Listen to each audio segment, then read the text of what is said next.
Didn't happen. Don't worry about it. This is the first time that we've attempted to go live, and you are all very welcome to another edition of the Cuppa The Day podcast. We're excited to be bringing you this one. Plenty has happened over the last week. Grand League and Challenger League both wrapping up Stage 1, and of course the release of the maps for Stage 2 as well. Lots to dig into this week, Babz. So much to dig into, and we've got some really cool guests to dig into as well.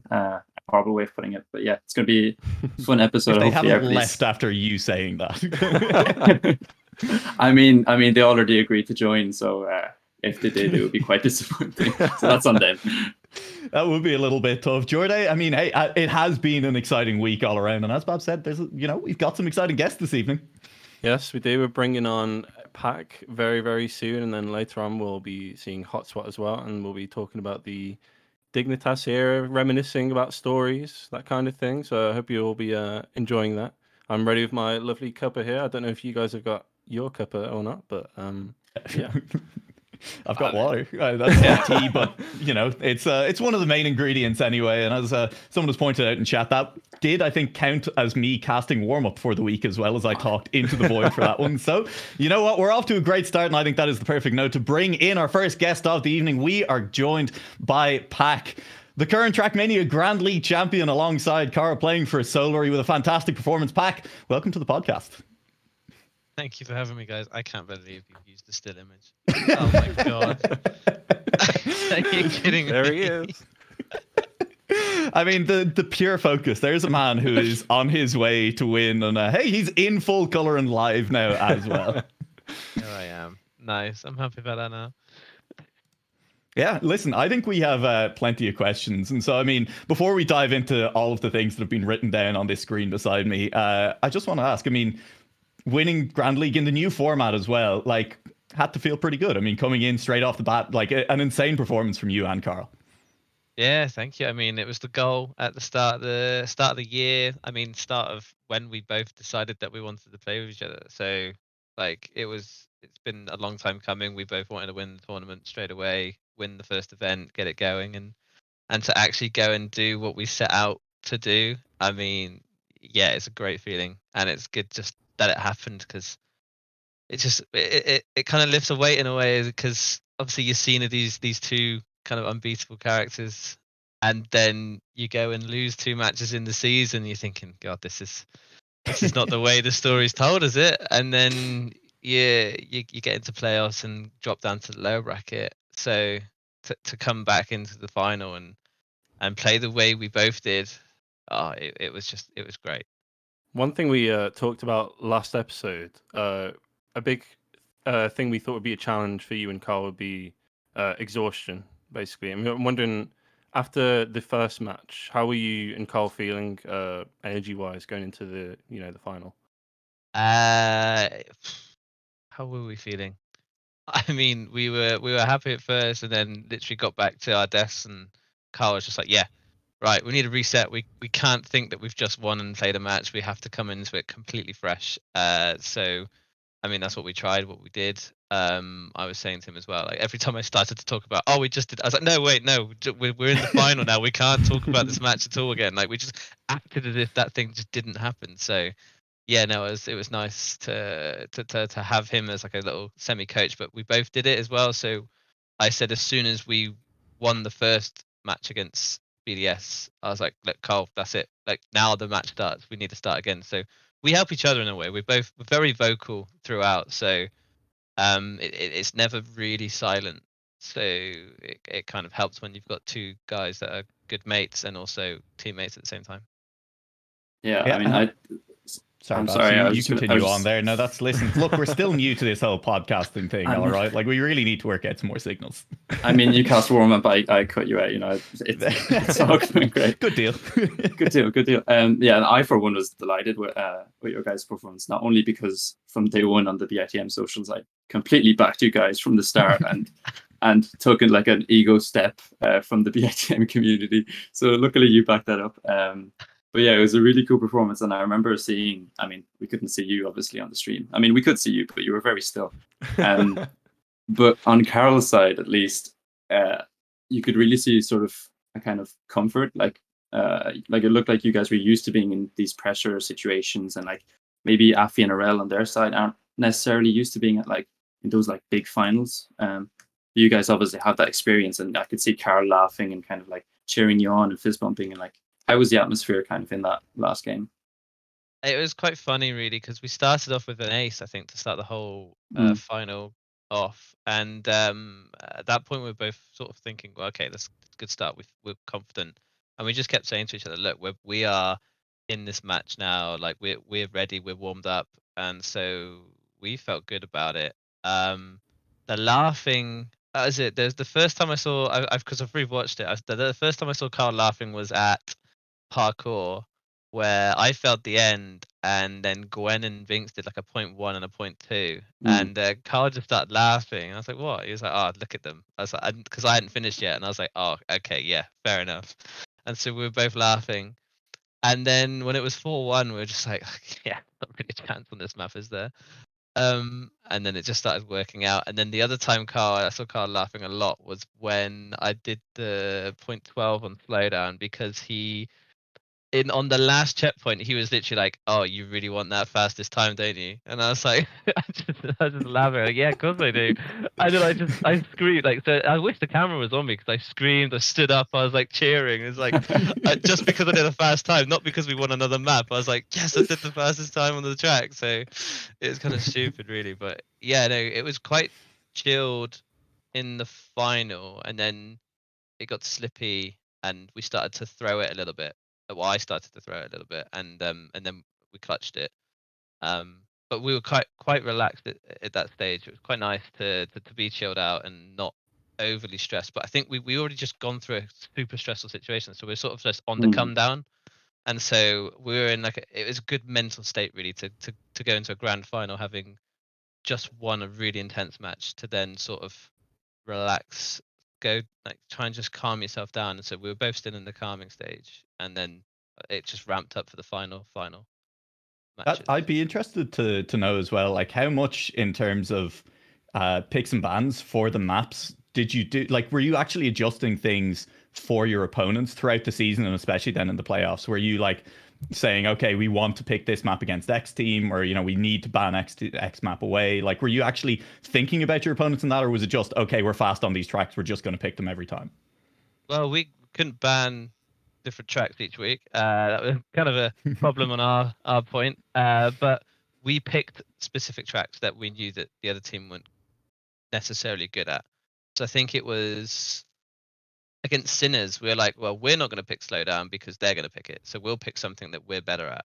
And so that's sort of how we viewed it, and we changed it each week depending on the opponents that we had. So each Saturday we'd come together and be like, right, what are we picking this week? And sort of just decided then, and we said, okay, what are they weak at? What are we good at? And just sort of did it like that. And so we decided then, so on the Sunday morning when I woke up, I'd focus on the tracks that sort of we decided were the ones that I needed to work on, because that's the track that the other team's going to pick.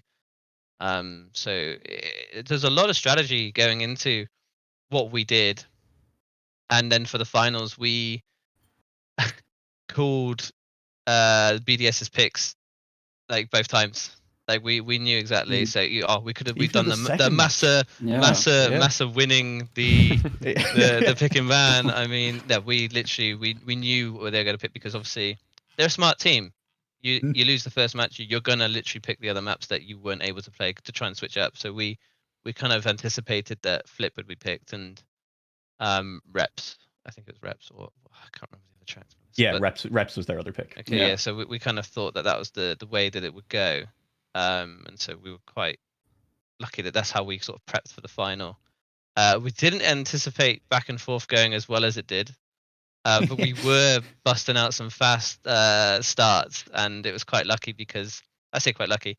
Just before the finals, I was putting out checkpoints that I'd never seen before, so it was kind of lucky, and it happened on a couple of tracks where my pace was before the final was way beyond my PBs. So I was like, okay, it's nice that this is turning up now. At least of all times, it kind of turned up at the finals. So yeah, it was good. But yeah, the strategy was pretty good throughout the season, quite consistent in that we would meet up and get our bands and picks together.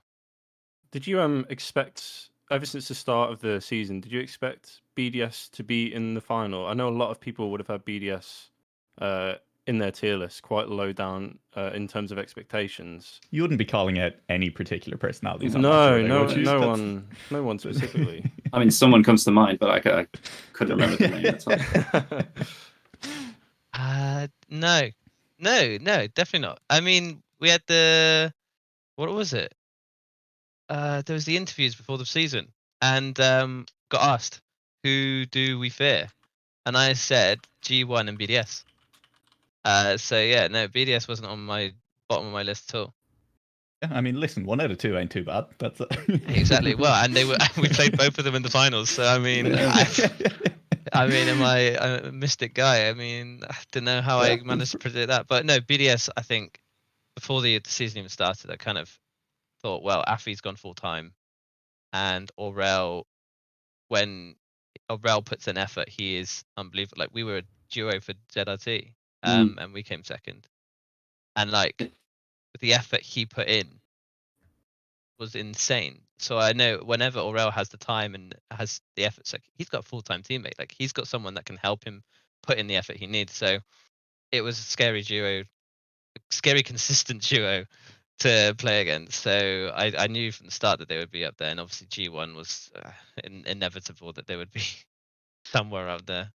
That was one of the things I did love over this with the new format with the teams as well, was you could see teammates practicing together a lot on a lot of the maps where both teams were taking different lines through certain sections of the track, but it was both players from both teams who were selecting the same lines because, yeah, like you say, you have a proper practicing partner now. Like, you know, you can actually bounce ideas off someone and it's not a direct competitor. I mean, is that a big switch up? I'd assume you may have been practicing with other people for previous seasons that you had, like, you know, teammate, or not necessarily teammates, but people that you were working with on tracks. But like having Carl there in the back pocket instead of having to hide strats from someone like Carl.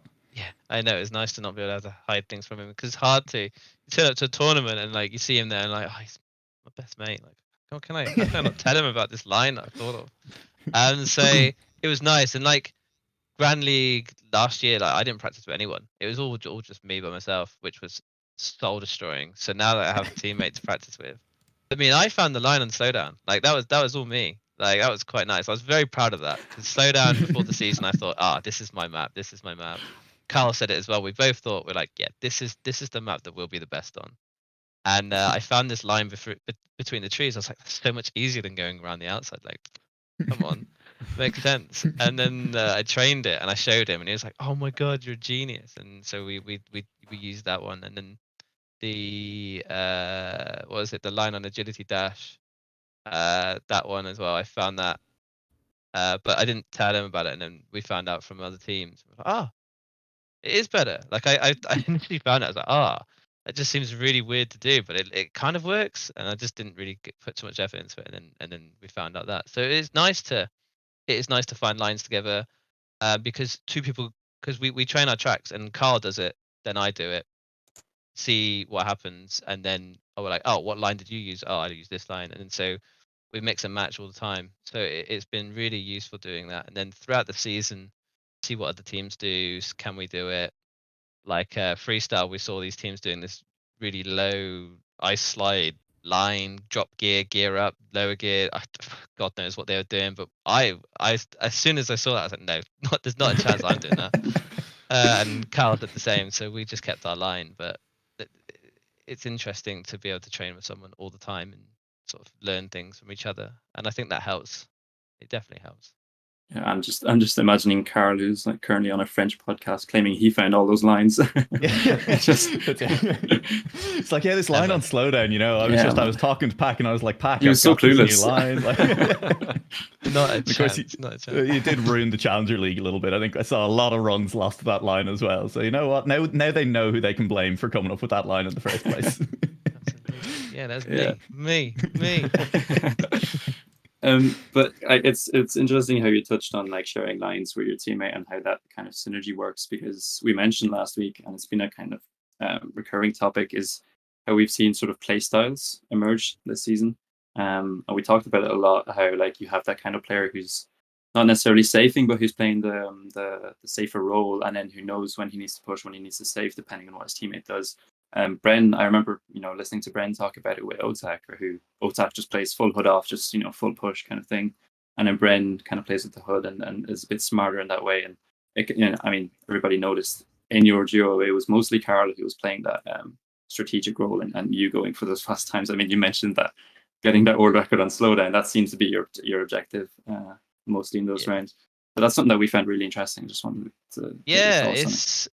Yeah, it's weird. Like you say, certain teams have this style. Like Otak and Bren, that was quite clear that they had this approach. Afi and Aurel, similar in a way. Afi can push, but Afi had a push pace which he was consistent at, and Aurel just was no crash. Like it was nice to see.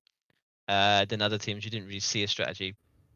Gwen and Binks push, HUD on, HUD off. Like they do what they want. They look at what they do. I don't know what they normally do as a player, but they're not on comms. They're just playing by themselves.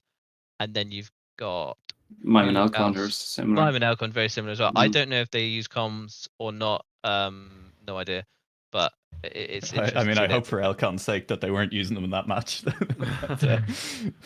But it's like yeah. So we found on well, we didn't find out early on. Like I first match I played out of my mind, and Carl just chilled out. He didn't really have to, he just said to me like, I'm not doing anything, you carry on playing. And I said, sure, fine. So I just carried on. And then the second match, it was a really tough match. And again, like I think the first 3 weeks, I think we're still trying to find our feet. Like I just knew where I was.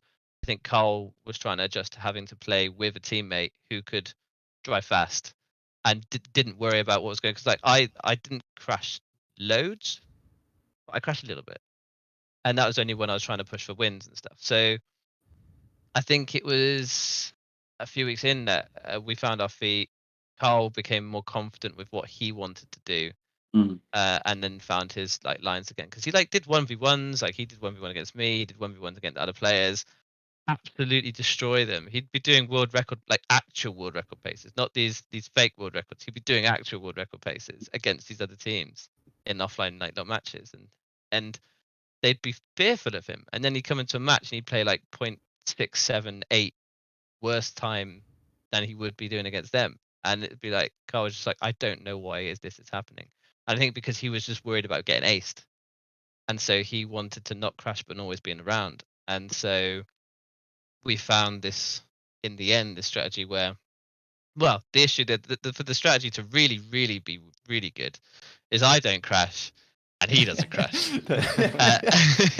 But there comes a time where, well, against BDS, for instance, in the winner bracket final, like I was so scared of crashing, I'd change my lines and then crash. So I'd be slower, but then also crash. So it was just going like down the pan. And so when I gained my confidence back again and started to be able to actually look, I don't need to do these stupid lines and not crash. It'd be a lot easier to play my game. And so I just, after the week of losing, coming back, I just sort of got my mentality back in the fact that, look, just drive normal and just, try your best. And it kind of worked out in the end. Like we've trained enough to like be able to do this. So yeah, it's like the strategy, was in the end, Carl will just pick up the pieces where I sort of made a mistake, and that was the route. Like Carl just denies aces. That was his role, and he's fast enough to, if he has a bad start, he has such good times offline that he will catch up. Like that's just how it works. Yeah, I mean, he did that incredibly well. I mean, a lot of us watched Spam, casting the matches just because that was the most enjoyable cast there was. And like you could see very clearly in those rounds, like Carl's thinking, like he knows when he's like 0.5 ahead, he knows he can save this amount. And like we were just mentioning how that's another level of skill, like as opposed to just like going fast and around, knowing where your competitors are, knowing how you need to react is just incredibly impressive. Yeah, it's quite. You carry on. Sorry, yeah. I was just it turns out, the best strat is just be the fastest drivers and not crash. But like, relying on that 100% is going to be very difficult. Yeah, no, definitely. It's quite good there in the way that I think at the start of the season where Carl would say crash a bit more, I I don't know. He always said when he crashed, he was like, "Yeah, I'm out. Look, you need it's done to you." It's like in that split second, it's like, right, I need to risk to the point that I don't crash, but risk enough to win. And I think whenever I don't know if there's any stats on this, but I think times where Carl crashed first, I don't think there's many times that I crashed after. Mm. But there's a fair few times Magpie? I crashed before Carl. Magpie in chat. That might be asking a little bit much of Magpie's stats on that one. Although, hey, it was great having those stats the entire way through. I think I can't remember a lot of times where Carl's crashed and I've gone, "Oh, sorry, mate, screwed that one up for you there." But I've crashed as well now. But there's a lot of times where we've crashed at the same time, or like I've crashed and then Carl's got to do something to push. So I think as the stats say, Carl crashed a lot less than me. But I think I like to think that I also did help out in a way when he did have his rare crash. But no, it's good. It's good to have that confidence in your teammate. Like it helps me out when I know I can push, try and win a round, and know that he's just going to be there somewhere, and will push to get that third place, to get the win, or even push hard enough to get the ace. What do you think of the TMWT maps in general? Because obviously, identities is something that people talk about, and we talked about it last time that we do think identities are worthy within the maps, because obviously they want to be unique, they want to stand out from all the other competitions that exist within Trackmania. But the issue is where the consistency is at. They want to be played at the highest level, but also be consistent. I was just curious, what's your thoughts on the maps? I like them to be consistent. I like it when an identity is throughout the map. I don't like it when it's like, right, let's just chuck this horrendously difficult identity at the end and let's just see what they could do. You could be throughout the map like 0.1 apart, and then suddenly there's this stupid ending. So that really annoys me. But the maps this season were on point, I thought. Like there wasn't exactly anything too challenging about the identities. And then it's just about playing them enough. Like reps, yeah, I screwed it up in winner bracket final. I don't think I crashed the little lip in either of the lower bracket final and the grand final again. Don't quote me. No, yeah, quote me on that. I didn't do it. I didn't crash. So I crashed the final bit, but I didn't crash the bit that caught me out a load of times in the season. So it's just about playing the maps enough, I think.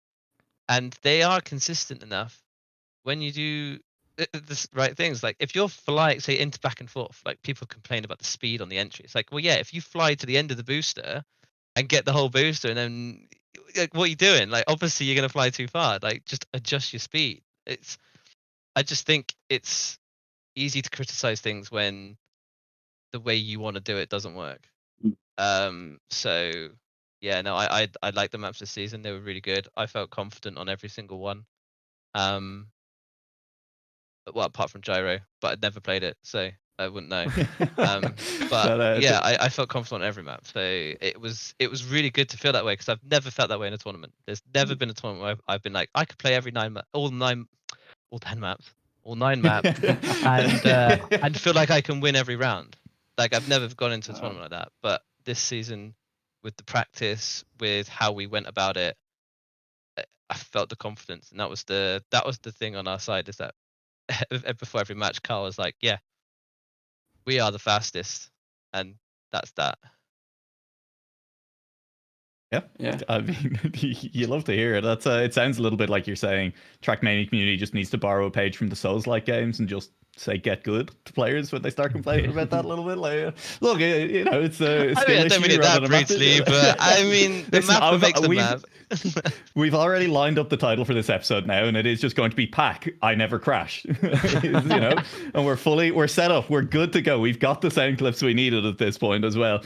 Am I right in saying that you have not really had a chance to look at the stage 2 maps? Have you even seen the announcement video for them at this point?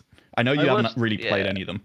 I haven't played any of them apart from one just now, and that was interesting. So I need to do that. probably next week. But I watched the announcement. I don't know if they played it in like 1.5 times speed, or the camera is. I'm not used to Cam 1, but like they look extremely fast.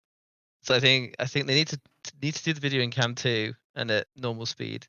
And then I can unsee, because I don't know about you guys. I don't know what cam you guys play in, but like, say I watch a master stream, I'm always like, wow, this guy's on world record all the time. It's crazy, but it's just because it's in Cam 1. And like, I play in Cam 2, and I'm like, well, I'm faster. Like, how does that? It just looks slower. Like, what's going on here? So, I have so much more time to react to things. Cinematic. Yeah, same. I play Cam 1, and every time I watch Pac, I'm just thinking, this guy's so slow. Like, I could do this so much better, man. I did see one of the things. Sorry, it was one of the things that interested me was like, the maps released, and a reaction from some of the players did seem to be like, wow, these are really, like, these are hard, or there's bits of these that don't feel consistent yet. And like, while I do get that, I also think it ties back into what you were saying in that, there's parts of you're going to need to practice. And we have these maps now for, 3 or 4 months, probably we're going to have them. And I'd be worried if they came out and immediately every player was just like, yeah, I fully understand this. There's nothing left to learn. I know exactly what I'm doing on this map straight away. Like, that doesn't feel like that'd be particularly entertaining either. It feels like you'd get sick of the maps very quickly then. Yeah, I definitely agree. It's like, I don't know, after the first 3 weeks, probably after round 1 of stage 1, I wasn't exactly no life in the tracks anymore. I was just like, right, just need to maintain what I've got because it's all right. But before, you're just like, oh, this map's really cool to hunt. It's like flip of faith. It's like, I liked playing that one to try and get a good time. I liked playing reps to hunt it. Slowdown, I never really. It's so annoying. I never really got to hunt it in the end. Like, I got my time, I was happy, and then like Carl would play it for a bit and he'd beat my time. Like, okay, I'll play it. Like 20 minutes later, okay, Carl, beat your time. Nice, I'm happy. I got number 1 on the track again. And then like other tracks as well. I really enjoyed playing Back and Forth. That was such a cool map to play and hunt. So you get these different styles, and it's like I enjoy playing all of these tracks. They're all really unique, and they have to be different from each other. Otherwise, it'd just be so dull. So yeah, I kind of rate the new maps. They look quite interesting to play, quite cool. There wasn't anything that kind of stood out to me like, oh yeah, I'm gonna be good at that one. But like none of the other ones did until I started playing them. So it didn't. I didn't take. It took me a while. Well, until I played all the maps, I then realized, slow down. That's probably gonna be one I'm pretty gonna be like decent at. And so yeah, the maps do look good. They look different to what we've had this season. This season felt like, I think you can't talk too early. It's like, you got people complaining about the maps instantly, and then it's like a week later, oh, they're great now. It's like, okay, cool, nice one. So at the moment, I don't know. They look all right, but we'll see in 2-3 weeks' time, after I've had time to actually digest and learn how to do things a bit more consistently than just fly out of the track all the time. Yeah, and before we do move on to that new map pack, we can take a little sneak peek behind the scenes and have a look at your actual offline times, which it's exciting. Which is, yeah, I mean, this must be incredibly exciting for you discovering what times you drove offline. But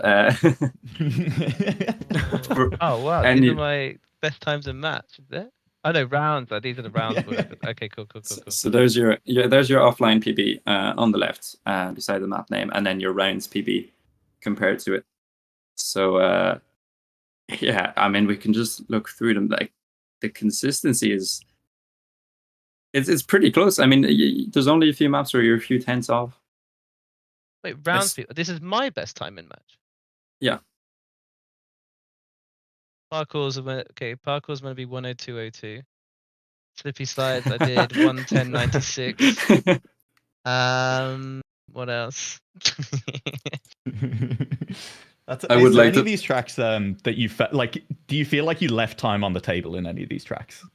Yes. Okay, I can tell you where I had better one respawn times if you'd like.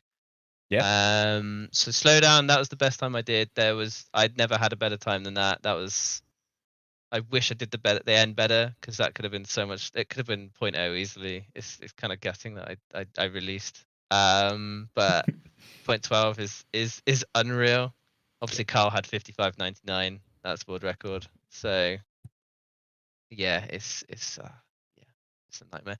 Freestyle. See, I did that. When did I do 107.08? Like that was my PB before that was a 0.28 in that match, and then I did the match and I did a 0.08. No idea where that came from. And I never beat it offline. I did a 0.12 again. I did a 1 respawn run, which was a 106.95. But I mean, I can leak people's times now, can't I? You reckon? Yeah. Yeah. And We don't need consent. I mean, we're, So we're not going to Carl stop you. did was it? Carl did a 79. Mudder said he had a 0.70, and I know Otak had a 0.68. So That would be flip, wouldn't it? no, Would this is flip. freestyle. Oh, sorry. Yeah, I thought you were talking about parkour. No, parkour. No. Not yet. No, I'm going down the list. Right, reps. Okay, 106.23. I left a lot out on the plate here. Like 23 is, like you could have done a 0.0 for sure. I think Carl had a 1 respawn of like a 0.0, but I had 0.23. I think Carl has 0.18. Agility dash, yeah, 15. Oh, it's gutting. The amount of times I failed a 127 is a joke. It's so annoying. And then I had a 1 respawn time of 127.70, which would have been world record easily. Like this is such a joke of a time, but I didn't finish it. It's a shame. Really, really a shame. And Carl has a 127, so he's lucky there. All luck. Back and forth. The only map that I have a faster time than Carl. So yeah, I have 359. He has 361. So that's quite nice. But I failed a 0.1. So that was annoying. But yeah, no, 0.35. Happy with that. Aero pipes. My game froze too many times to give this one a shot, and the identity itself is just a ball ache to get perfect. So I was happy with a 110.36 and just left it at that. I didn't push for that one. Flip of faith. I mean, it's not even. I mean, it's me. I'm not that kind of player, am I? So 103.79. I was really happy when I did that run, and that's it. I didn't really go for anything faster. And obviously Tween did a 0.1. So like by clipping and doing all these, yeah, Rounds legal strats. yeah, I just don't even know. Slippy slides, yeah, 110.71. Really good run. Really happy with it. Wish I did 0.5, but didn't happen. And then parkour. Yeah, so I've seen Mudder had a 0.80, I think he said. And I mean, I don't know if anyone saw, but like, did he say if it was with flip or without? Because my 91's without. Obviously, Elcon did a 91 in match without. My PB, my PB without flip and 1 respawn is 0.70.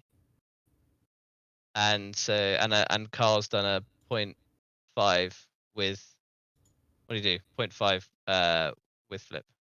So, but that was with a bad run. So there was so much left on the tracks, like PB wise. But I mean, these times are jokes anyway. It's crazy. So it's awesome to be able to have done these. And I'm pretty sure parkour you could have done 0.3, 0.2, but yeah, it's sick. Did you ever feel when you were practicing these? Did you ever feel maxed out quite early on during or during the season, or did you feel like you were always improving? Always improving, kind of. Like, what was it on back and forth? It took me ages to get 57. My PB's 0.3. It's like it's silly. Like because at the start of the season, Carl was like, "Come on, just get a 57, get a 57." I played for 2-3 hours just to get a 57, and then I did a 57 again, 57 again, 57 again, and then it took to like what, I think 4 weeks into the season, and then we were busting out these 0.4s, 0.3s. It's like there's always a lot of room to get these times lower, but to get this low early on, it's quite difficult. And I'm not gonna lie, Carl had like his PBs near the start of the season. I think before week 1 he had a good 5 of his PBs that he has now. Then, like Slippy Slides, he got 0.6.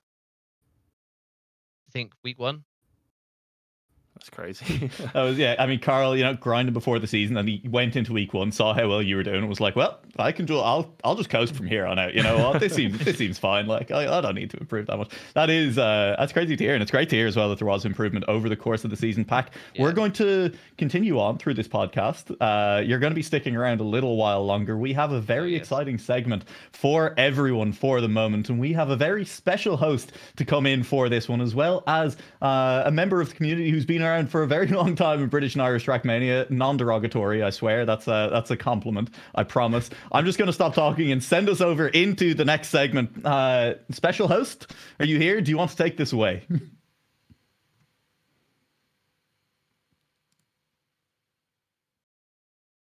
Oh, Babz is muted.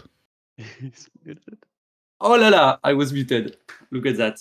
It's great, Noah. I am doing like you. You are my idol, so I want to try to do my best and cast the warm-up.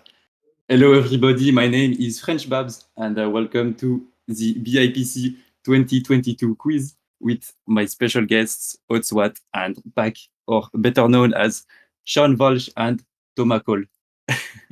Welcome to the quiz. None of these guys were expecting this quiz, nor was I, but here we are, so we're going to continue. So, guys, this quiz is going to put you 1v1 against each other. The goal is to have as many points as possible by answering my questions correctly. Okay? Everybody understand? I think I got a definite oui. Anyway, as we get into question 1, this is going to be a question for the both of you. So, the question 1 is, considering BIPC 1, I want you to tell me what was the difference in the TA seeding, which was done of the sum of PBs of each player. What was the difference between the sum of PBs of the first player, being Pac, and the 32nd player, being Phosphorescent? In how many seconds? Can you tell me what that difference was? The closest person will get 2 points. I'm going to go with 7.365 seconds. I'm going to have to press you for an answer. 5 crack. I'll go with 9.8. Ooh, that is a big difference. It's definitely closer. You think it's closer? You think it's closer? Well, I can tell you that you're wrong, because the answer was 6.6 seconds between Pac and Phosphorescent in 32nd place. So 2 points go to HotSwat. A storming entrance into the podcast. Easy. Yes. Easy. There's 2 points for HotSwat. Brilliant. So, second question. You are going to take it in turns to name a mapper each from the map pack of BIPC 1. What? Okay, who's going first? Since Pac has the least points, he will start first. Okay? I only know one.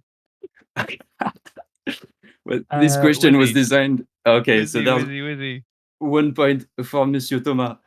Can Sean Walsh name another mapper from the map pack? A name is jumping out to me. Well, actually, no. Ripple is Kaisla, right? Oh, he comes storming back with an answer of his own. That's a point for HotSwat. Thomas, can you do any better? I have decent mappers as well. That's the problem. They were very good maps. You had world record on most of them. Yeah. Believe it or not, I can't even remember the name of any of them. I hope none of these mappers are watching. Oh no! Did any of them even make like a team? Okay, we'll just go with a mapper anyway. Thompson. I'm afraid that is not a correct answer. I can reveal you said Vizzy, you said Kisla, but we also had Enisado, Sags, and Berserk. Yeah, not a chance. They were the 5 mappers. So currently it's 3-1 for HotSwat. A great start as we head into Wait. question. Hold on. I needed to get another one right. Didn't I? No. We stop once we get one wrong. Oh, okay. It's Gotcha. done. I make Sure. the quiz. You answer the questions.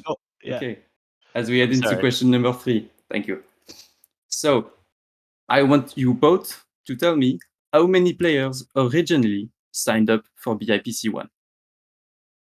The person closest to the total amount, and I want to see hands above the keyboards. I don't want anybody checking. Thank you. The closest person gets 2 points. Okay? Pac, do you want to go first? No, second, please. Okay, HotSwat, go first. Fuck you. Okay. He's gonna do like one under or one above. I'm gonna go with 87. 117. Okay. That's a very confident answer. I can reveal that the actual number is 119. Yes, come on. I mean, he doesn't know mappers, but he knows the community. I can give you that. So that is 2 points for Pac, and it's 3-3. Wow, what a thrilling race we have here. Now, as we head into question number 4, you will have one question each, which will be worth 2 points for each question. HotSwat, we will start with you. I want you to tell me, out of the 119 players who registered, how many of those players were from Wales? I'm gonna go with 9. 9. Very interesting answer. Before I reveal what the answer was, I will ask Pac his question. Pac, I want you to tell me how many players were Scottish from the 119 players.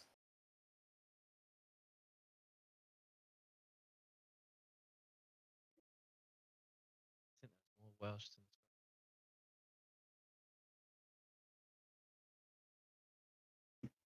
The silence is He's incredible. counting them. Yeah, what the 3 I know. Scotland catching strays.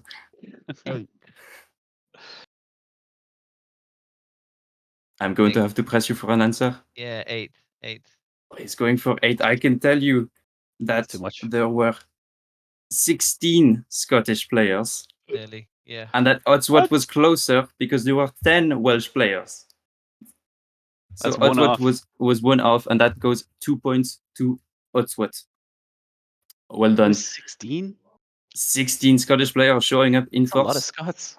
That's a lot of Scots playing Trackmania, nonetheless. Now we're heading to the last question, and this accent is getting very tiring to do. It's even turning into something of a German accent, but we move. So question number 5. Now this one needs a bit of explanation. So you are going to take it in turns. I'm going to ask you how many players you think you can name from BIPC1 top 16. Okay? So if you can name, I don't know, 7, and you maybe say, okay, I can definitely name 5, and then the other person thinks, no, I think I can name 6. And then you say, okay, I'll try and name 5. Okay? And then you have to name those players. If you don't, your opponent gets 3 points. If you do, you get 3 points. Okay? Everybody understand? Mm-hmm. Okay. I will let Pac start with the bidding war. How many players do you think you can name from the top 16 of BIPC1? Go with a solid 4. A solid 4 to kick things off. What do you think of that? That's poor form.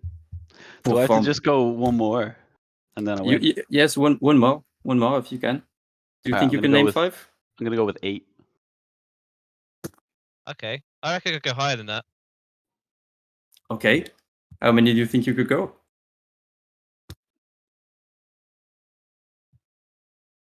If I get one wrong, does that matter? Can I just name people? Actually, I'd name the one that I think there's not person in the top 16 last then. So- That's fine. I'll go with 11. 11. What do you think of that? I think 12 sounds pretty fucking good. Is what I think.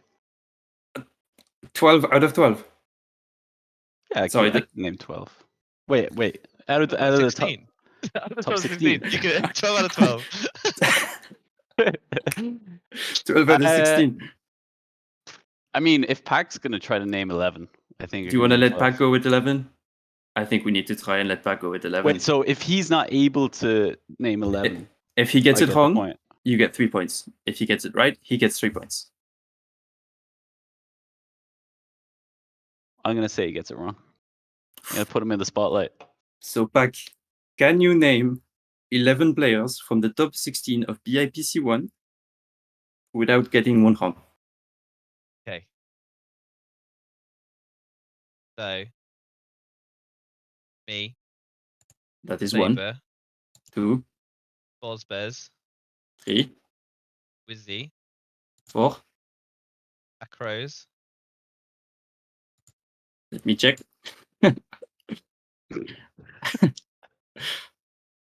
I have too many things open. That was a banker, that one, I thought, as well. Because I know Scotty, Jono. Okay, you're going too fast.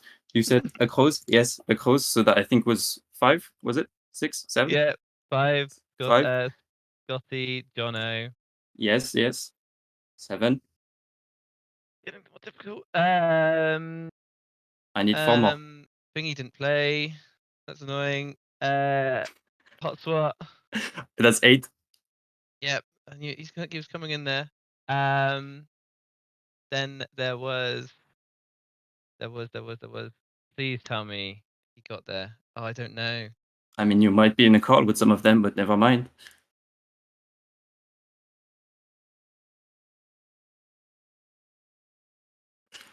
Oh no, he's going. He's failing. You need 3 more. Oh, Chris. Chris is 9, number 9. A very strong performance from Chris in BIPC1. Then there is. I missed someone no, I haven't missed anyone. I need 2 names to win the quiz. Jaffa Padawan. Jaffa Padawan is one of the names in the top 16. Okay. I need 1 more. And then it is very. Who's the guy? It's gonna be. Who's the Who's guy? The guy who knocked out The other guy. Scotty. I'm gonna say Magpie. Madpie is one of the names, and I will correct that it is not Magpie, it is Madpie. You can't correct him. No, I'm not. I'm correcting for the viewers because we're doing the show properly. Yeah. All right, I see where your allegiances lie. I get it. I mean, he plays for a French team. Is Hendo one? So Endo is one. Yeah. I was waiting for Hendo. He was my backup. Yes, Endo that you did mention in your victory speech. We should remember. And yes, a brilliant performance. So that means that Pac gets the 3 points. It ends 6-5. Oh, man. Fuck, indeed. So Pac is the first winner of Babz's scuffed. Sorry, French Babz. Babz is not here. Who is Babz? I am French Babz. Pac is the first winner of the quiz. Let's get a round of applause for Pac in the chat. Congratulations. Who are the 4? So I can tell you that you missed out on Nayaruko. I didn't know if he played it or not. Who was the guy that didn't play? That was really Nobody was the guy who didn't play. Yeah, that's the one. exactly. Nayaruko, there was the Vigno. There was also the Scottish player Roux. Okay. And the last one was the resident Italian Matt P. Okay. There we go. That's the top 16. Congratulations, everyone. Thank you for tuning in to the quiz. And I think all that's left to do is to hand it over back to Noah. Yeah. I mean, just all around, what a spectacular performance in that quiz. And thank you very much to Babz for hosting that one as well. What a flawless French accent your cousin has, Babz. Yeah, can we get some Drakes in the chat for that beautiful accent? I think it deserves it. I mean, I've never seen that guy in my life, but yeah, what a quiz. I would have assumed a relation. He's even wearing the same T-shirt as you. You know, it's a popular T-shirt. Yeah, could well be that. I mean, yeah, BIPC 1 in the books, BIPC 2 now up and coming. Everyone here planning on entering? Yeah, of course. Maybe. I mean, Pac, you look unsure. A lot of yourself over enthusiasm there. I mean, look, stage 2 can't take up that much time. Those maps are going to be way easier than stage 1. Yeah. It's just unfortunate. It's bad timing on my part. I obviously got told when it was going to be, but I can't make it. I got training and stuff, and then also it's a hectic weekend. I mean, listen, But understandable. I can try and stick around. I can try and 100%.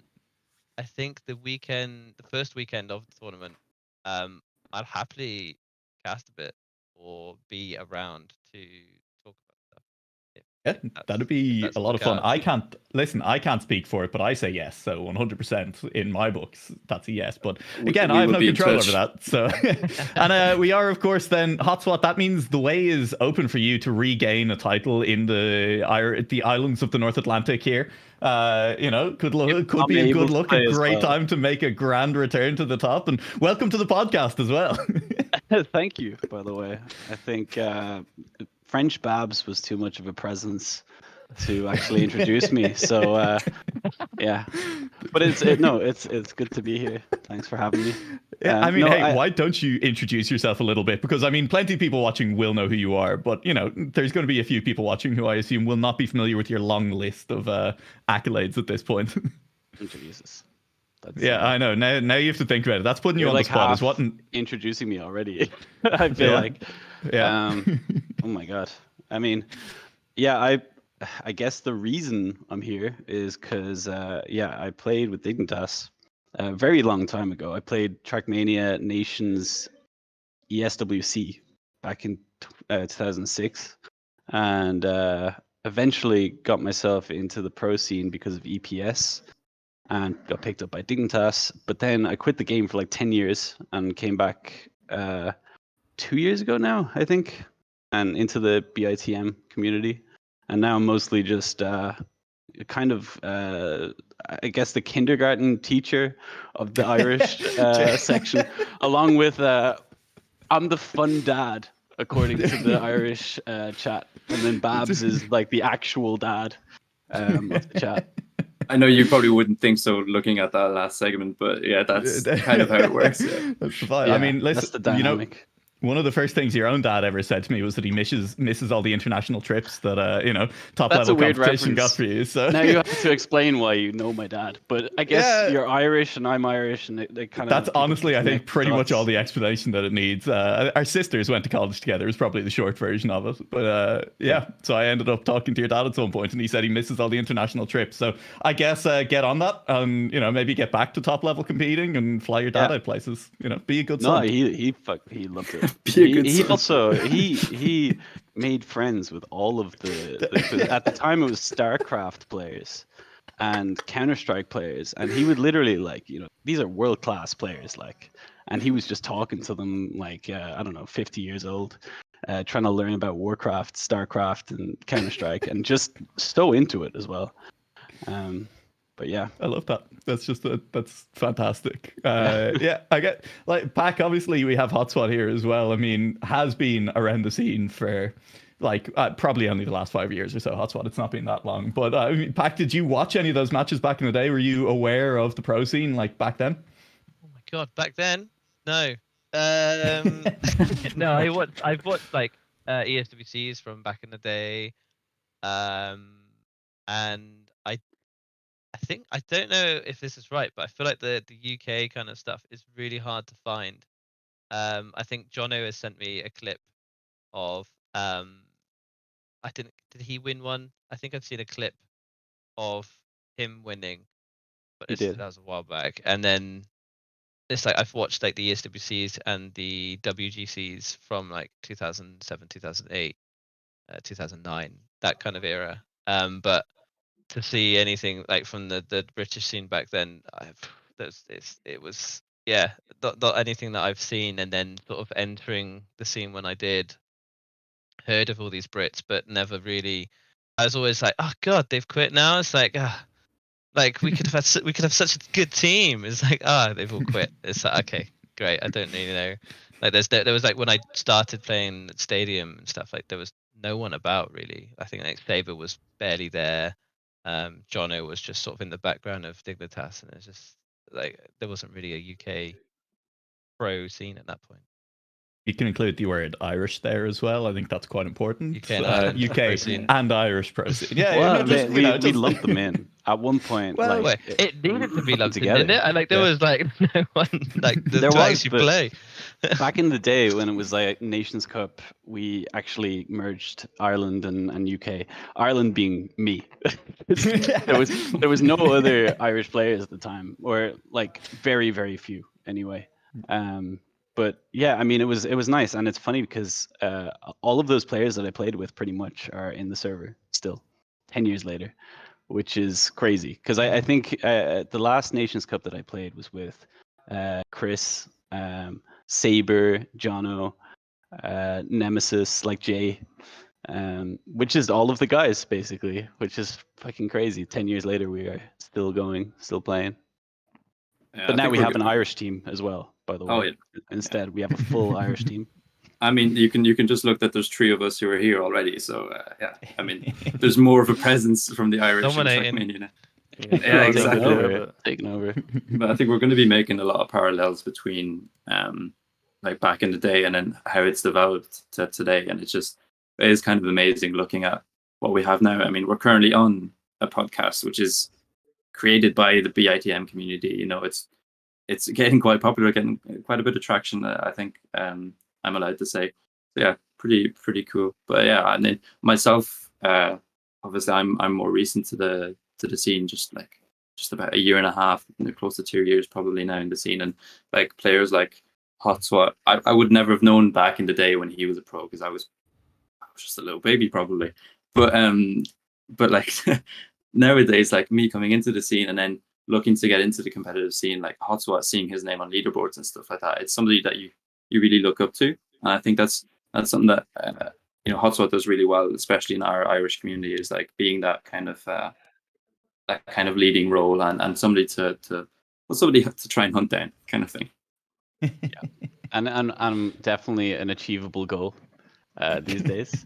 But no, I think it's funny looking back, because it's changed so much. And we were talking before I came on how like I feel like my times back, like I feel like I used to be better, but I'm actually not sure. I think that's kind of like it's an interesting sort of like coming back after 10 years where there's so much bravado when you're in the esports. When you're in like a team and you're trying to compare yourself against people in your team and against other people. And I remember when I was like just about like stepping out, like I said it to Pac, I said it to you last time, where my last tournament was GC6 and I beat Carl, who I didn't know at the time. Like I didn't know him that well. He was like super young and still getting like only a portion. He was a portion of the skill that he is now. But I feel like so much has changed since then. It's just a completely different game, and it definitely feels different to play as well. Like I have stuff to do, of responsibilities and stuff, but the community is so good to come back to. Like that's the main thing I'm coming back to, and there's so much to do and so much people to get to know and stuff. Yeah, I don't know. It's really cool to come back. I think if people are trying to play, it's probably like that era that Sean HotSwat used to play in. It's like I remember watching this random video that came up on YouTube of like a Dignitas team presentation kind of thing, like presenting all the players that Dignitas had. That's such a cool presentation. Yeah, so cool. Yeah. Well, I can't remember, what was it, like 2009, something like that?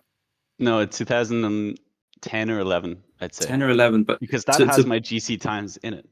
That has one that I think it was like Pajama, and if I don't have the world record, I was like second world record or something.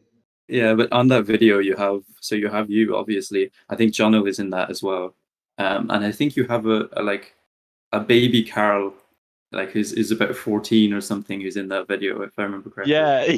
Yeah, so- And he's like really young in that picture. He's very young, yeah. Super young. Yeah, he must have just got into the team at that point. And who would have thought that, you know, so many years later now in 2023, he would have just won Grand League for, you know, again, and, you know, he's a multiple time world champion, and he's you know, Pac's teammate. It's just, just amazing. But I think the context that I have is I think it's a fun perspective that, you know, because you guys say, oh yeah, you have so much experience and you've been around for so long. And for me, this is like, it's just, I've been through it and whatever. But I remember specifically seeing Carl kind of emerge as like, holy shit, this guy's on Karyen level. That's how I thought of it. You know, Karyen was like the beast of the time. And yeah, he was like really pushing way past him. And then I even remember Pac. I'm pretty sure I remember Bergie introducing me to you and Leo. I feel like it was in like Canyon or something. I can't remember. I just have vague recollection of it. And I think at the time the bravado kicks in, and I'm just like, oh, these guys aren't so good. It's like, yeah, they're done. And it's the same with Massa as well. Like all these guys were like coming up, Massa, Spam, just as I was about to leave. But yeah, it is insane how all this sort of comes about. It's like, I guess like newer times you can think of as like when all these newer guys come into the scene nowadays as well. Like you see Otak playing like these tech competitions, and then suddenly now he's in Grand League against you as like a pro, like rival, and then you see Gwen, who was playing GA and was pretty average, and now he's like this guy that just turns up and does world records, and Binks is now on the scene. You see all these guys and you just wow, like they I don't know. I tried to keep in a humble kind of way, and like you say, you get the bravado kicks in. It's like, oh, they're not as good as I am. Like right now, it's fine. You know, it's cool. But to look on it from the outside, like God, these kids are really coming through, and it's nice to see. Like there are still these teenagers that are wanting to get to the top and try and get that mantelpiece. Because like when I started it, that was the goal. Like I wanted to be a world champion. I wanted to beat Carl. That was just what you do. It's funny how 8 years later, after I've started to try, there's now everyone is still like, I want to beat Carl. I want to... like, it's just the same thing still. But like 8 years down the line, I want to beat Carl. like, now I'm happy to be the guy helping him keep the mantle, and it's nice. Like we have a little romance about it in terms of like, it's nice that we can sort of do it together now rather than trying to beat each other and fear each other each time. I think what you were saying about like, because I really recognize that being a teenager and setting a target and then just literally just fighting tooth and nail to get to that target. And like, I was definitely that at one point. And I had my own kind of targets that I'd set, but I remember my first kind of realization of that was Saber. Actually, because I had a mini sort of rivalry with Saber in the second EPS, I think it was, and he was super hothead at the time, like super like, you know, he tried so hard and he worked so fucking hard, but at the time he wasn't quite faster than me, like at least, you know, there was a point where he passed me, but at the time he wasn't just about that. But I think the realization that drive is what makes him become what he eventually became, which is like, you know, one of the best in the world. Like he was like super, super good. And I think it's just being able to nurture that and see that and realize that, you know, it's the mentality of the players that really matters. It's like, you know, the drive. It's really interesting. It's one of the really nice things. Oh, sorry. Oh, sorry, yeah. I was just going to say it's one of the really nice things about like Trackmania compared to a lot of other esports is that the history is there, the legacy is there, the players who've been around for so long who you can aim to beat are there. Like, you don't get that in Valorant, right? Like, I mean, CSGO maybe has it to a degree, but like Trackmania has clear goals and a lot of players who are still active who you can say like, yeah, I want to like, you know, compete against them and I want to play against them. I think that is actually a decent lead into the question you were asking there, Pac, as well then, is what was your first goal then? Like, what's the first goal you remember really trying to set? My first goal, I I I think my first goal was probably to win EPS #1. And it wasn't like, because previous to that, it was just faster, faster, faster. There wasn't like a specific player. There was one player called Stevie M, who Chris would obviously remember. I played with Stevie M all the time, and we were like a similar level, and we just pushed each other on, just egged each other on, and we just talk shit all the time, just like really trying to push each other. And eventually we were like, fuck it, we'll get into a team together. So we like got in contact with a pro team, and they like pulled us on. And then EPS came along, and I was like, I'm going to put all my energy in this, and Heap's going to put all of his energy in this. And that was when Dignitas picked me up, and I was like, okay, this is fucking serious now. Like, I got to show up now. Also, when I first joined Dignitas, people were like really against me because they didn't know me that well, and I had to really try and prove myself. So I was like, fuck this, I'm going to work my ass off. And I was 16 as well. Yeah. So I had a lot to prove. But yeah, that was my first goal. And then I remember thinking when I was in the final, I remember thinking, okay, I can win this. I thought I was faster than Jono. I still think I probably was faster than Jono if it wasn't for, like, at that time, I think I was, but man, I was so scared. It was like my first LAN, my first, like, in London, like, travel to London. I ended up getting no sleep. I was with my dad because I was 16, right? So, yeah, sitting on stage, I was just shitting myself, and I just couldn't pull it together. But I think ever since then, you build on top of that, and you get used to it and stuff. But yeah, I think that was my first drive. And then since joining Dignitas, it was the other players in Dignitas. I was like, I want to find people in Dignitas that I want to put myself up against. And I think Tamarillo was a big one. I don't know if you remember Tamarillo. He was like a Dutch player, a precursor to Spam, I guess, in a way. But yeah, he was like, I used to hang out with him quite a lot. But how about you? Did you directed a Pac? Did you have like a first goal, or was it like somebody that you kind of came up with? Oh, it's weird. I started playing when I was 12, and I joined the random server, and I was like, oh, this is sick, so cool. I played for like 2-3 months. This is the best game ever. This is so cool. And then in the server, I was like, I just want to get all the local ones. Like at this point, I was just getting like 15, 16. I was like, shit, like, geez, I'm not very fast. Like playing racing games as a kid, I was like, I wasn't too bad against my mates, and joined this game, and I was like, there's like so many people that play it, and I'm just not very good. So my first goal was to get like local ones in this like server that not a lot of people played in. And then I started to play Canyon, and I was like, right, I want to be the best at this game. And then I gave up for like 6 months after I started playing, then came back, and I got asked by this Canadian guy. He messaged me because when I was playing the game originally, like I found these people that I started to be friends with. He then messaged me after like 4 or 5 months, says, come back, like there's a tournament coming in Canyon. I was like, oh, wicked, okay, I'll come back. I used to be pretty decent at this. Came back, awful. I was so bad, worst in the team by far. And I was like, God, like he's asked me to play in this team, and I'm like the worst. And we had everyone in like the top 5, and I was like, geez, okay, so I need to come back. I couldn't even get into the starting lineup for a match. Like I was that out of it. So then I had this goal to like make sure I can play in the team again and get back into like playing matches. Like I'd never played a match before.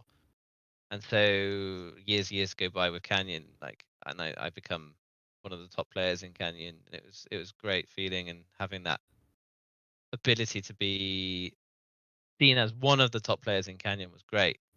Then I realized Stadium had a bigger pro scene, and there was this guy called Carl Jr. that was winning world championships. So like I saw in 2013 he'd won, and obviously we're like a similar age, and I joined a Canyon server, and he was in it. He was the only person in the server, and it's just me and him. I was like, oh my God. I was like, I feel so bad for you having to, it's such a shame that you've come third and you drew with Tween on the same time, like, oh, it must be so shit, and like all that. And I was just like messaging and all that, just in the server, like chatting to this guy that I was like, oh my god, you are like the king of this game at the moment. Like you've just come like third in a world championship and you're my age. Like, wow, this is so cool. And then obviously I saw in 2013 he'd win, 2014 he'd win, and then I joined a team called Fun Team at the time. And I just wanted to play in the top division. I just wanted to have the go from Canyon to Stadium. And so my goal at that point was, right, just get into a team, see if you can be at the highest level in Stadium. And so I was awful. Like I had Canyon settings on my controller. Like I was trying to smooth steer everything, and I had no feeling in the joystick or anything. It's just like, oh god, like what's going wrong? And it turns out my settings were completely wrong. Like I couldn't feel the car. Then that got figured out, and I was like, I've played Canyon, I've played Valley, like I've been the best in both of them. Like surely Stadium should be a similar thing. Like I should be able to just change, like be able between the three. And I was like, okay, put my mind to it. And so like after about a month of just solidly working hard to get good, I like managed to get into the team to play my first match. First match was against Acer. So we got Frostfuel, Race Hans, Beppo, and it's like, oh god, like I need to like try and do something good here, prove myself that I'm good enough to be in the team. And that's where I had a really good match, having more points than Frostfuel. And I was like, wow, like I've beaten Frostfuel. He's won a world championship back in the day. Like he is good. Like, and that's when it clicked in my head. I was like, God, like you could do something better than this. Like you could actually try and go to world champion level and all that sort of stuff. So that's when I got a message out of nowhere from Bergie being like, well, you know, what do you think about coming on trial for Dignitas? And at this point I felt kind of bad as well because BX3 at the time offered as well. And I had another offer and I was like, oh god, like all these guys have wanted me, but Dignitas, that's the goal. That's the goal at the end of the day, isn't it? You want to be in Dignitas. And so I was seeing all these things because I was playing like the True Talent Cup at the time, watching Spam stream, and he'd be like, "Oh, Pac, he's a good player in Canyon," and then all of a sudden, like 4 months later, I'm in a team with Spam, Carl, and all this, and it's like, oh my god, like I'm talking to these guys who I've watched, and like sort of Carl I idolized, and so joined this team, and now I'm like chatting with them, just trying to be myself and everything. And obviously they ended up getting on with me, and it all worked out. And I wanted to, obviously, you join a team, you try and be the best in the team. Like you said, you kind of try and match yourself against those players. So being in Dignitas, you were the best players in the world, so you try and become the best in that team. So that's what I was doing in the team tournaments. Like I would try and, to say, carry the team, but try and get the most points each match to show that, look, I'm a good player, like I can do this. And so when I went to ESWC 2015 after qualifying, like that was my goal. I was like, right, you know, go to world champ, just give it your all, see what you could do. Instantly lost first match to Kuhn and Spam, and like it was the worst showing ever. Like I almost lost to a guy that just got told he was coming to the event that day. Like it was that bad. And I went into the loser bracket straight away, and I thought, oh my god, like really? Like you've just had like such a good year playing the game, and you've gone to a world championship, and you've been awful. Was that your first LAN, or what was it? First ever LAN, yeah, was ESWC 2015. And I was just like, But it's different. Like that's the experience that I had with EPS1 anyway. Yeah. And it's getting over that the presence, like the change of setting, like literally like where you are. I had like pilot headphones on, by the way. it's mental, yeah. They were super heavy, and like, you know, it felt like they were like sucking my brain out of my ears. But no, it was like it's completely different, and you meet these people and you're like, they're real people, they're not just cars on the screen. You know what I mean? Like, yeah. But I think what I was saying, like what you said as well, like, you know, once you get into the team, like once you're in like Dignitas, and it's like that's the pinnacle. It's like you have to then acclimatize. Then you have to be like comfortable there. Then you have to belong, and you have to feel like, okay, this I am. This makes sense, right? And that was definitely a thing for me that I worried about. But then when I set my goals of like, okay, I'm gonna beat Tamarillo's time, I'm gonna beat Karyan's time, I'm gonna come into a team, because at my time anyway, like we had team tournaments where you had a 5v5 map, you had a 3v3 map, and a 2v2 map. Yeah. I was like, I wanna hit the 3v3s, I wanna hit the 2v2s, I wanna, like, maybe get a 1v1. And that's the goal. And then you're competing against the best people in the world in your team, Yeah. Yeah, super interesting. Really. It's nuts though. Like, you get to that first LAN and you're like, God, these people are real. And so, like, I think the first person I met was Carl, and it's probably like the blessing in disguise. Like, literally, the first person you meet is the guy that you've been talking to the most with spam, and you just like hit off straight away. It's natural in person as it was offline, online, and it's like, it's great. It's one of the greatest feelings is that it's not awkward. You don't have this, like, these people that you've been training with, talking to each day, and you meet them in real life, and it's just the same thing, and it's so good. And I think that's what made Dignitas as well such a great thing for me, is that the people that I went to LAN with were the people that I got on with most as well. So Carl, Bergie, and Bam for my first LAN event. Like, it was just such a good, like, introduction to it all. But it was the weirdest thing ever with people watching you from behind. Like, it's such a weird thing playing the game and you turn around, there's people there. It's like, what? Yeah, you obviously you would have worked with Odie, I guess, right? Or Oh, I Odie didn't know who I was. I had a Really? whole thing where we were in a match one day and I was playing, and Bergie's like, "Oh, Odie, you should beat Pac," and Odie was like, "Who the fuck is Pac?" just for everybody who doesn't know, which is probably everyone listening right now. Odie was the director, or like the manager of Dignitas as a whole, like the whole team, right? And I guess Trackmania was kind of his little pet project. I feel like, because it was like the lesser known game for a long time. Like, they had League of Legends, like one of the best teams in the world in Well, League of Legends. They had well. like Counter-Strike. Well, I mean, they were up there. They're in LCS. Yeah, no, I'm mostly memeing.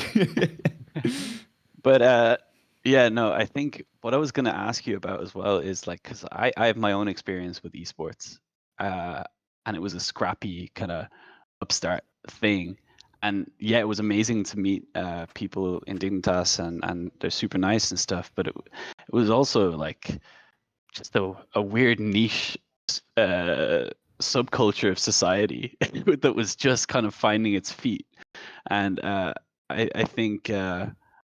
I'm interested to see what it's like now, because I feel like it's becoming more of an industry. It's becoming more of an established thing. Like, do you get I guess, what kind of people do you get? What's your experience at events? What's it like now? They're more social Can now. I just tack on something to that question as well? Because you were talking a lot about how joining Dignitas, best team in the world, a lot of pressure to perform. Like, I think you could draw a lot of parallels between that and you and Carl now joining Solary for this season. Like, is the experience being kind of similar in that sense, or are you now more confident in your ability on that kind of team? Oh, that's a good one. Dignitas, I was so worried about fitting in. Like, I'm this new guy.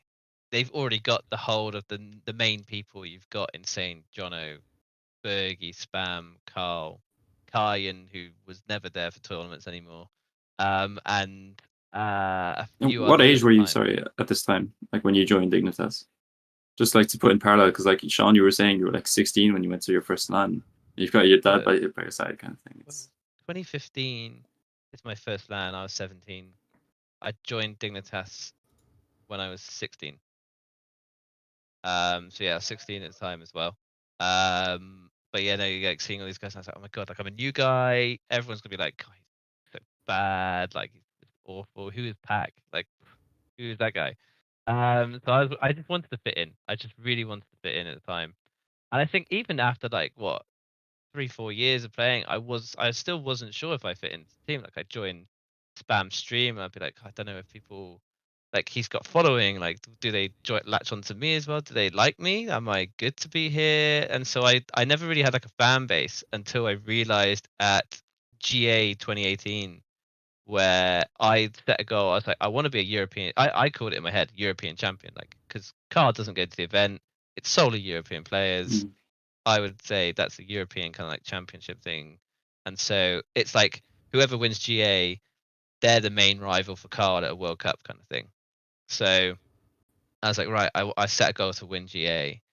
And when I got there, like I had even like the French people were kind of supporting me as well, which I was like, oh my God, like people actually do like me, and I'm British. Like, how is this happening? Like people actually like think I'm all right. It's cool. So it's it was hard to do that. And then Solary now, like I'm not too worried about it, but like obviously it's a huge team. They have huge support. So like, see if me and Carl do really bad in the tournament, like probably gonna get some backlash and like, oh, they've fell off, or not playing good anymore. And it's like, okay, cool.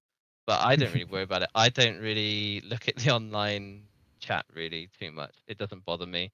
I can easily just stop playing this game and go to my life. But I love it, and I love the people that watch it, and I love the people that are making these communities. Like, we've got this amazing British and Irish TM community right now, which you asked me 6, 7, 8 years ago when I was first getting into the UK scene, like I would never have thought we'd have a Discord or have even a competition where over 100 people played. Like, I think it's incredible where this is going, and the fact there's a podcast that you can listen to, and I could be like joining in as a guest. I think it's really good.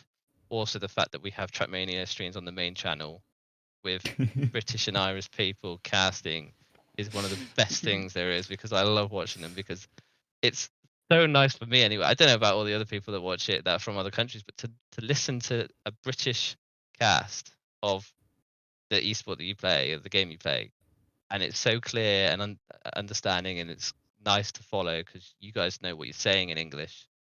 It's great. And I think where we are now in the game is so good, and where we are with all the communities is so good.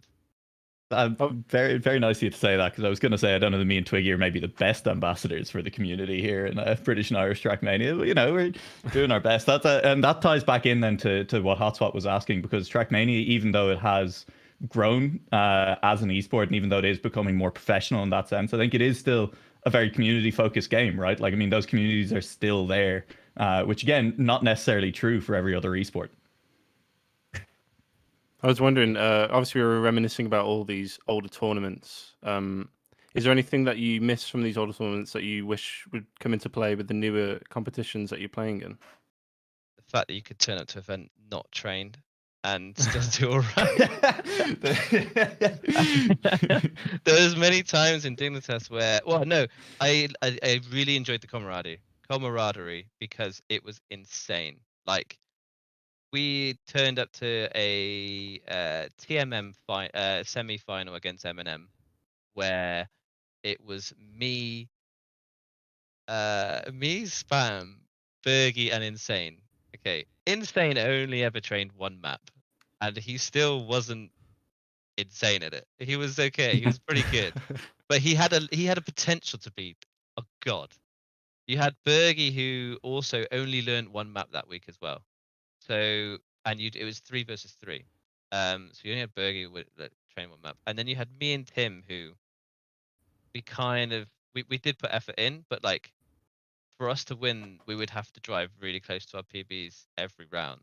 And at that point, like, people would no life these tech tracks. Like, it was a joke. And I think we turned up and we were just like, oh, this is going to be awful. We've already lost. Like, this is going to be a disaster. And then somehow we get through the match and win. But the thing is with it was that the fact that we all before the match were like, we've lost. We actually have no chance. And then during it, we would just joke, laugh, and just try and cheer each other on. We already knew that it was going to be probably the hardest challenge ever, but like, we tried to keep in that Henry Insane in the match. Like, don't lose your head, it's okay. Bergie played out of his goddamn mind, which I'd never really seen before either. And it's just like me and Tim just trying to coast us through it. And I think it was just during that time, it's just four guys in a conversation throughout the whole time, just having a laugh. And that's kind of what I miss, is that it used to be me, Carl, Bergie, Insane, Jono, Spam in a call, just joking the whole time during a match, and it was really fun. And I think that's not there nowadays. But in a way, it's also pretty good that it's not there nowadays, because to have a fully paid for team that's that many players, it's just not realistic anymore. So I guess that's one thing you do miss from that side. Obviously, the game's got a lot more serious now, so it can't really happen. But I did enjoy back in the day when you could just have a lot of fun playing the game. I think nowadays life is got quite serious outside of the game, and so I'm doing a lot more out of it. So I can't be here on the evenings just chilling, playing Cup of the Day, having a laugh, which I would love to do. I genuinely would. It's fun. I do enjoy it, but it's like you said, it is. There are things out there that you do miss from way back, and even more recently, the BIPC one, where I would literally just join the Discord. There'd be like 15 people in the call, and I'd just start training and just chatting with all you lot. And I think that was one of the latest highlights I've had of playing Trackmania. Yeah, I think mentioning the IPC as well. One thing that we should mention to everyone listening as well is that Pac has very generously donated a large portion of his winnings from BIPC 1 for the prize pool of BIPC 2. And alongside the partnership that we've got with Into the Breach, which we might mention in a minute, that's what allows us to put on these events, and it's qualified as a tier 2 event in Trackmania, and being recognized, gaining traction, and it's all coming from our community, which is just great to see. And I don't know, I've just been sitting here for the last few minutes just listening to you guys, because we're newer to the community. We haven't necessarily lived the things that you guys have, but we love it, just as much, and it's great to hear your stories. Yeah, it's how you both mentioned how you both idolized Carl Jr. when you first started. I think for me and Babz, because we just started around this time, it's kind of a similar state for obviously you, Pac, and Carl. We just kind of enjoy listening to these stories, and it's a great thing. I also idolize Kyan and Frostbill. That's another one I would say. From back in the day, I did want to. I wanted to add that. Like Carl was my main one, sure. Carl Jr. The like when I first started playing, I was like, wow, he's my age. He's at the top. Like that is it. But if I looked back further, Kyan and Frostbill was just like, that's the ultimate rivalry goals. I feel, I don't know. It's always up to other public opinion, but I'd like to think that I've had a really good rivalry with Carl, and that now being teammates, it's sort of, I don't know, it's kind of the ultimate goal for me as well. Like a 2 versus 2 competition, playing with Carl. I'm happy. I'm kind of excited for that in the new format, with the fact that teams are there, the fact that there is a duo, that one member of a team could swap out potentially, that rivalries might last through teams as well as just through individual players. Like, it gives more of a chance for those kind of storylines potentially to come through, because that's one of the things that you get again in other sports is when you join a team, you inherit all the rivalries for that team, right? You don't, it's not all individual versus individual. I don't know. I mean, hopefully some of those build up over the next, while we continue with this format, we start to see, maybe Solary versus BDS becomes a next big rivalry in the TMGL. Like, they're going blow for blow. That'd be great. Actual rivalries where there's like some little heat behind it. Yeah, it would be nice. Just enough to add a bit of spice, like, just. Yeah. I feel like we've got defined teams now, and like support. Like, obviously, our community is going to support Solary because Pac is on Solary, and like that's a given. So don't whoever Solary, come on, support the player. Pac, this is your first chance to start the rivalry. You can start saying things about BDS right now, live on the podcast, and really kick things off. Nothing bad to say about BDS. Nothing at all. No, I think it is funny. It is funny. You could start rivalries.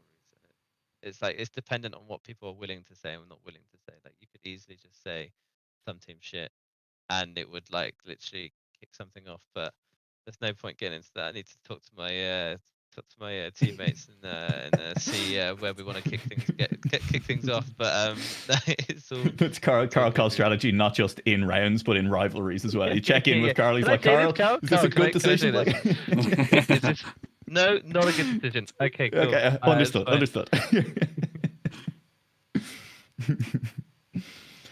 Yeah, I mean, I think we have a couple more things we can talk about here, but we're heading towards an end here. Chat, actually, there's some good ones. Some good messages in chat. Yeah, I mean, while Babz was saying very nice things about you there, everyone was watching the Dignitas swimming clip from Spam stream when everyone ended up in the pool. Oh my god, that was incredible when he told us to jump in that pool. It was so good. We were winning so much. Just like, should we just all go off? That was so funny. It's just moments like that that's just insane. And it's also, what did I read here as well? Yeah, Kayan. That was one of the ultimate goals for me as well, because I've always wanted to beat Carl, and I've always wanted to. I wanted to beat Frostbill, which those were two things checked off my list, and it was then beating Kayan, because I've never played Kayan, never had the opportunity to play him, and when I got the chance to do a 1v1 and I called him out and said, would you be able to do a 1v1 against me? And he said yes. Like, that was one of the greatest things. I need to know. I need to know about that. How did that come about? When was that? What kind of maps? It was one of the first. It was tech. It's full tech. A map that suited him. And it was on TM 2020, and it was the first team. Was it TM 2020? I actually can't remember. Someone in chat has said end of 2021. CPS at end of 2021. It was 2020, and it was a team. It was me, Carl, Spam, Coco, I think. Like, we would literally just put a bunch of people together and just thought, yeah, we'll do that. And he was in 4W, and it was obviously a stacked tech team. And the match was coming up, and I just sent a message in the Discord being like, "Oh, Kai, do you want to do a 1v1?" And just challenged him, and then he said yes. And so, yeah, he trained the map. I trained the map. He had as fast a time as I did, and we just sort of, yeah, we had the 1v1. Yeah, winning 7-0 wasn't what I thought it would be, but like, I played out of my mind in a tech match against someone that I was always so fearful of, and so yeah, it was like another goal just ticked off, and I was just so happy that it kind of worked out. Obviously, it's not Kayan from back in 2009, 2008, but at the same day, when the guy's still chucking out world records to hit left, right, and center on tech tracks, I was buzzing. That's sick. Yeah, he's definitely. I think he's my top of all time, and I love that you mentioned the Kayan versus Frostbill rivalry. Those days were great because it was like you had this ultra consistent, just super solid player in Frostbill, and at the time, Kayan was just a speed god. Like, there was nobody who was that level of speed until Carl Jr. came along. I remember their first 1v1 against each other. I can't remember what it was. There's no clips of it anywhere, and it's so annoying because it was Carl insane. told me about stuff like they had this, because apparently they've played each other in an Alienware Cup as well. I don't remember what it was. Dignitas Cup, for people who didn't know, like Dignitas used to host these Alienware Cups, and yeah, I was talking to Carl ages, years and years. Like, oh yeah, and I played Kayan once. I was like, where's the video? Like, I was such a big fan of watching these old videos, and I was like, where's the video, man? I've watched every single one. Like, how have I not seen you against Kayan? That's like my dream. I just remember, I feel like, I think it was like Mumble at the time, or fucking TeamSpeak or whatever it was, and we were all just sitting in there just being like, this is fucking insane. This is like such an insane, like, you don't, because they were both similar types of players, at least at the time, where they were just super explosive pace players, and it was so tense. But yeah, Kayan, I love the call out, because yeah, I think he's He's my favorite player of all time, and now come back after 10 years, and it's like Carl Jr., the best of all time. But yeah, I saw it first. I saw the 1v1. You had these rivalries as well. Like, so you had like we could try and start like obviously Solary Carmine Corp is a big French one, but not in Trackmania. You could have a big rivalry. Who in Trackmania could have a big rivalry? ITB and Big can't have a big rivalry. They're too close. Like it just won't happen. Solary could probably have a rivalry with anyone because we could just play one out. That'd be quite funny. I mean, Mudder and Carl had a little rivalry, but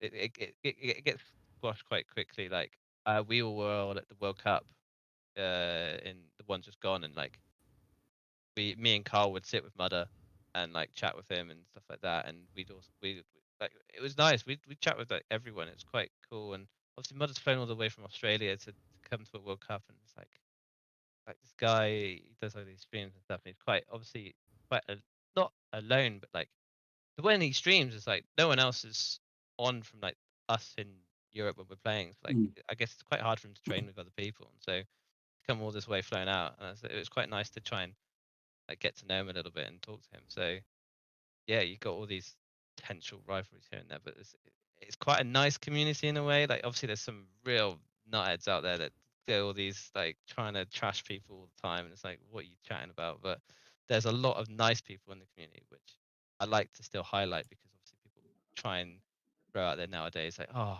you know, people say the TM community is so nice, but it's actually awful. It's like, yeah, there are people out there that make it horrible, but there's still so much good, which I think needs to be highlighted.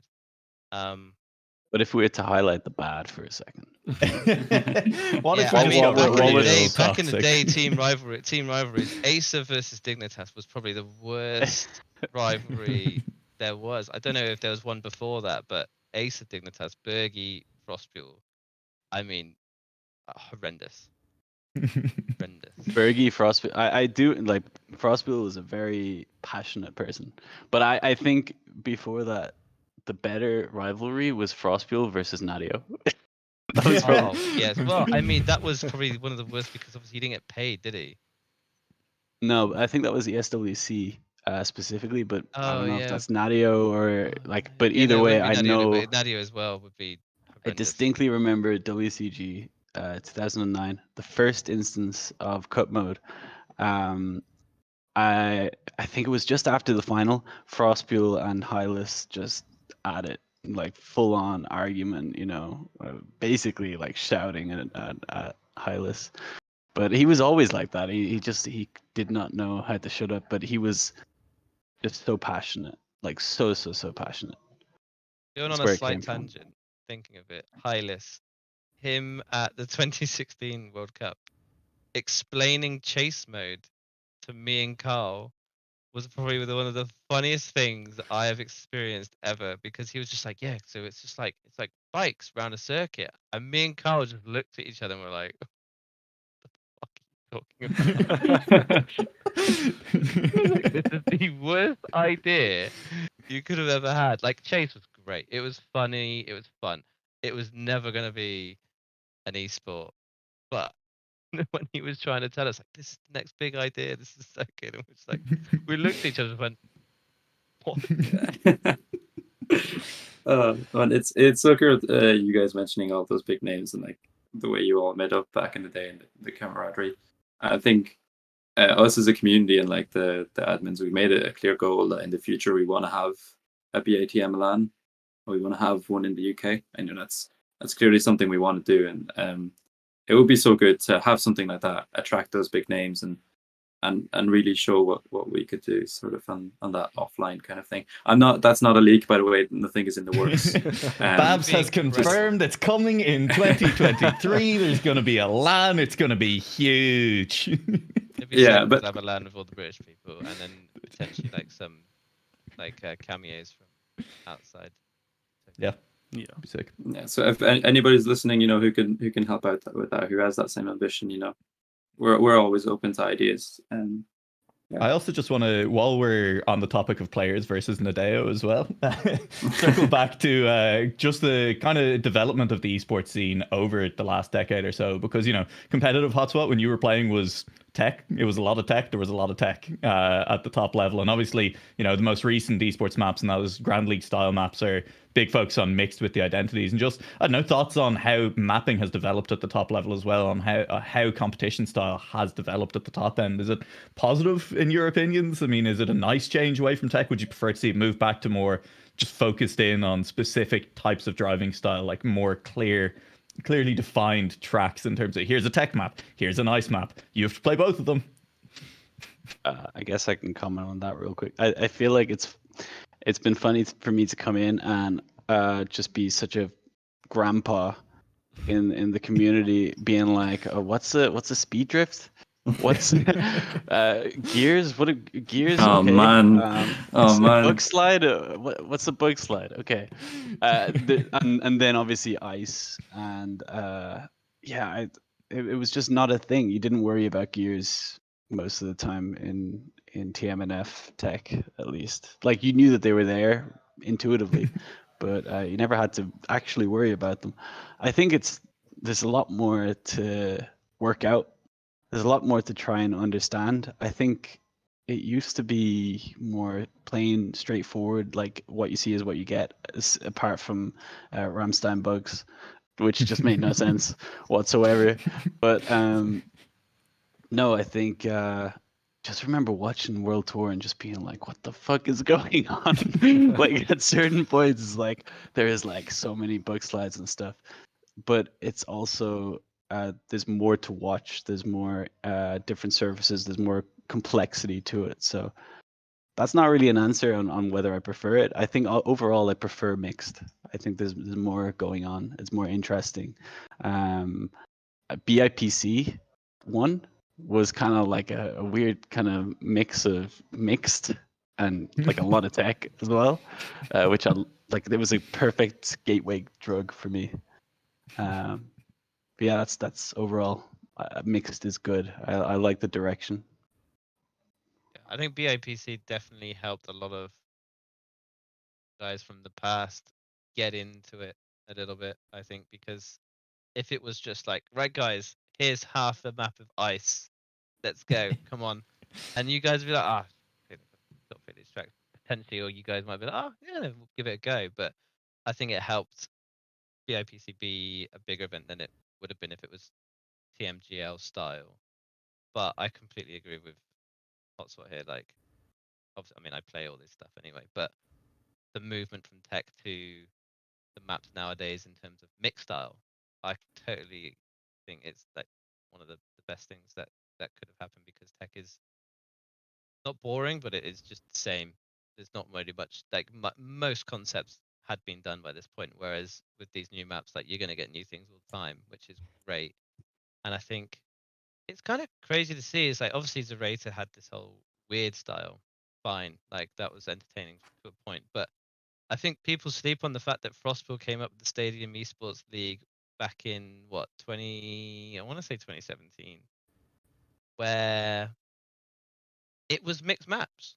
You had not a long time. Many people won't even remember this competition, but it was a mixed map event. It was full speed, dirt, and tech in one map, and each map had its own identity. So one map would have a tech heavy section, which would gain or lose more time. One map would have a full speed section, which most of the time would include a speed slide, and that would be the only way you can differentiate from different players. And then another map would have a more like seen dirt part, which in my eyes, I'd call identity. Like, I would say, okay, when I was playing the map, this is the dirt map because that's the dirt bit which causes the most time, and all that kind of stuff. And so, like, that came in way back then, and now to see that, little plug, I won that tournament, by the way. Then you see where the events are now, and it's like they're mixed maps. Like, it's really good, well put together mixed tracks, and I think that it's gone the right direction. And it's quite funny to see that obviously Softy wasn't in Nadeo, and he came up with the Trackmania Premier League, which was all tech based and was a league based on 16 players playing each other to get points. Where we're in a grand league where it was 16 players, it's now still 16 players, but 2v2 format.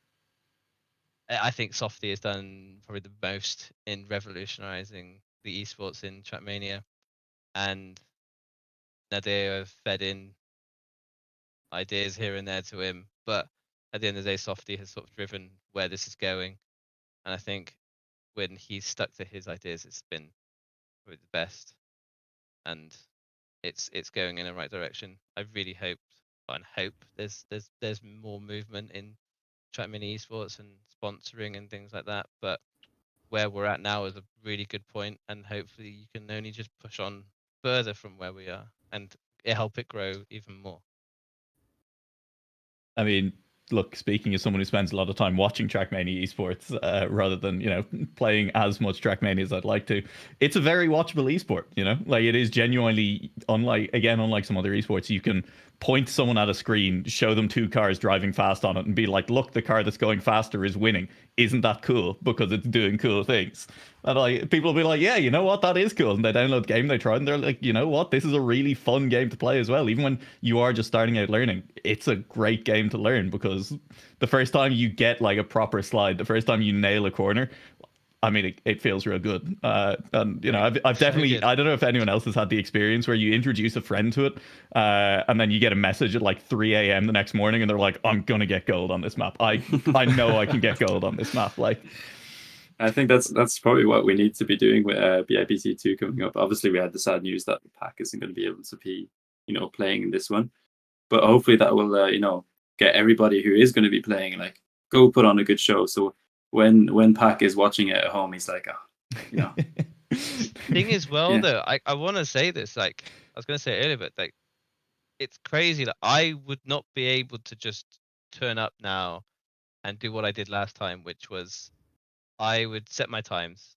I'd wait a few days, see if Babz is beating them, or if Wizzy's had a go, or nobody had a go, and then just turn up again, and within like the next time limit of time attack, I'd then be able to just like beat them again, and it'd just be like a cycle.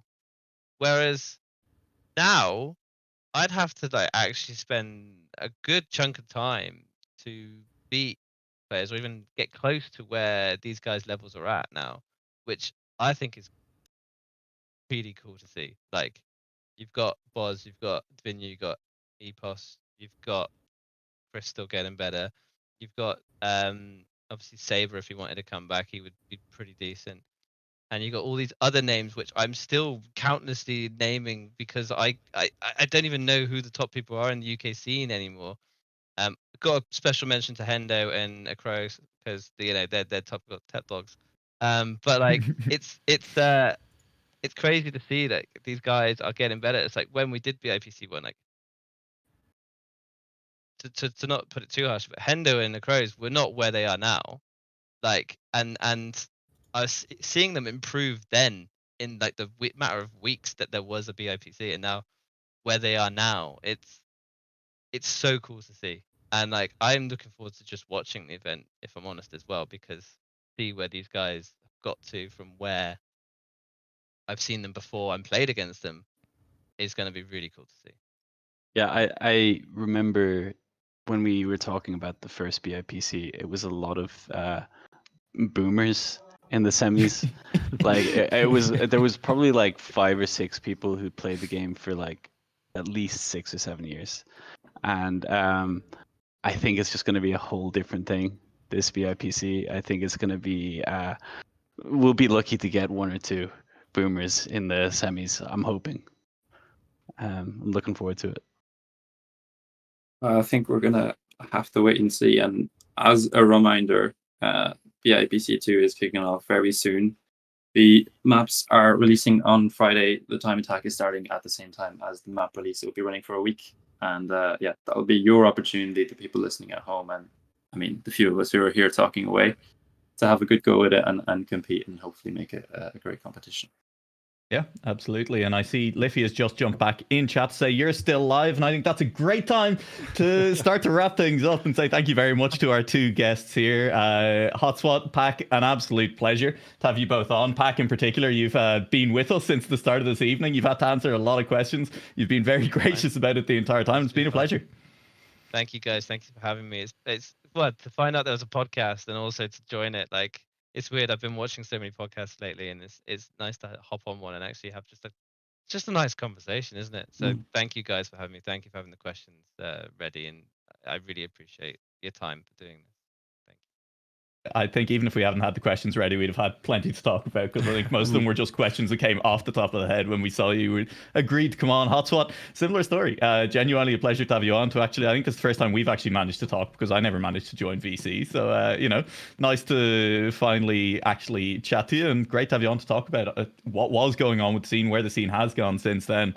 Because it's not a perspective that I think a lot of us get to get otherwise on some of the things that we're really interested in.